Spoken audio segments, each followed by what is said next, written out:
एक मित्र ने पूछा है, मैं इतने वर्षों से ध्यान कर रही हूँ लेकिन समाधि घटित नहीं होता, मैं क्या करूँ। ओशो ने ध्यान और समाधि को बहुत समझाया है। ओशो कहते हैं कि साधना का ध्यान पूर्वार्ध है और समाधि उत्तरार्ध है। एक बड़े मज़े की बात है, ओशो ने सीधे ध्यान शुरू कर दिया तो लोगों ने पूछा कि महर्षि पतंजलि ने 7वें सोपान पर ध्यान की बात की और 8वें सोपान पर समाधि की बात की। पहले यम करो, नियम करो, आसन करो, प्राणायाम करो, प्रत्याहार करो, धारणा करो और इस 6 कदम के बाद कहा था अब ध्यान करो और फिर 8वें कदम पर कहा था कि समाधि करो। आपने तो सीधे ध्यान, सक्रिय ध्यान शुरू कर दिया। ओशो ने बहुत सुंदर जवाब दिया। ओशो कहते हैं कि अगर सिर्फ ध्यान करना है तो फिर तुमको यम, नियम, आसन, प्राणायाम, प्रत्याहार, धारणा करने की ज़रूरत नहीं है। लेकिन अगर समाधि करनी है तो फिर वो सब करना जरूरी है। लोगों ने कहा मैं समझा नहीं, तो ओशो ने समझाया। कहा कि जैसे तुम किसी को खाने पर बुलाते हो तो तुमको आग भी जलाना होगा, बर्तन साफ भी करना होगा, गेहूँ चावल सब्जी का इंतज़ाम भी करना होगा, परोसने के लिए टेबल कुर्सी भी चाहिए।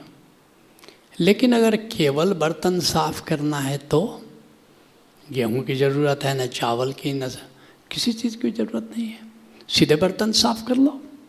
तो ध्यान क्या है? बर्तन की सफाई। और समाधि क्या है? भोजन खिलाना।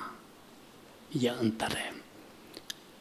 लोग तो जानते ही हो, ओशो के जो पुराने सन्यासी थे बहुत समझदार लोग नहीं थे। वैसे ओशो बहुत प्यार करते थे, इसलिए कहते थे मेरे सन्यासी दुनिया के सबसे प्रतिभाशाली। मैं भी अगल बगल देखता था, मुझे तो कोई दिखता नहीं था, लेकिन कहते थे, जैसे मैं अक्सर कहता हूँ, हमारे गांव में एक हवलदार थे पुलिस के, एक ही बेटा था, ललन उसका नाम था। मेरे साथ पढ़ता था, मैं ऊपर से फर्स्ट आता था और नीचे से फर्स्ट आता था। लेकिन इतना प्यार करते थे कि एक दिन उन्होंने मुझे पकड़ा, कहा कि अंगाल गए, बंगाल गए, बंगाल में थे, अंगाल उसमें बिहार को कहा जाता था। तीनों त्रिलोक गए, एक बार यूरोप भी हो आए थे डेपुटेशन में, लेकिन ललन जैसा बेटा नहीं देखे। इतना प्यार करते थे। ऐसे ही ओशो अपने शिष्यों के मुंह में कहते थे मेरे सन्यासी। सीना 56 इंच का कर लेते थे। दुनिया के सबसे प्रतिभाशाली लोग। कैसे प्रतिभाशाली लोग थे? ओशो का ऐसा एक प्रवचन नहीं है जिसमें उन्होंने ओंकार का जिक्र नहीं किया। और ओशो के सन्यासियों ने सब कुछ समझा, ओंकार को नहीं समझा। कैसे प्रतिभाशाली थे? मैं भी उसमें शामिल था। कैसे प्रतिभाशाली लोग थे? शैलेंद्र जी भी शामिल थे, माँ भी शामिल थे। ठीक है, ऐसे ही ओशो ने इतना समझाया लेकिन समझे नहीं। समाधि करो, समाधि मूल बात है। लोगों ने कहा नहीं समझे। कहा कि दूसरे तरह से समझाता हूँ। अगर केवल खेत जोतना उद्देश्य है तो ट्रैक्टर चला दो और किसी चीज़ की ज़रूरत नहीं है। हल बैल से भी जोत लो, और नहीं तो हाथ में कुदाल लेकर के खोद लो। लेकिन अगर फसल लगाना है तो फिर बाड़ा भी लगाना होगा, फिर तुम्हें बीज का इंतज़ाम करना होगा, इरिगेशन के लिए पानी का इंतज़ाम करना होगा, खाद का इंतज़ाम करना होगा, तब जाकर के फसल उगेगी। ऐसे तो फसल लगेगी नहीं। समाधि फसल की तरह है। अब तुम कह रहे हो कि ध्यान तो लगता है, समाधि नहीं लगती है। क्यों? क्योंकि तुमने बाकी स्टेप छोड़ दिए। ध्यान से सीधे समाधि का जंप लेना चाहते हो। पहली बात, थोड़ा अब यम का पालन करो, फिर नियम का पालन करो, फिर थोड़ा आसन को साधो, फिर प्राणायाम को साधो, प्रत्याहार को साधो, धारणा को साधो, और तब जाकर के अब समाधि लगेगी। ध्यान से ओशो एक बड़ी प्यारी बात कहते हैं, there can be shortcut to meditation but there can not be shortcut to समाधि।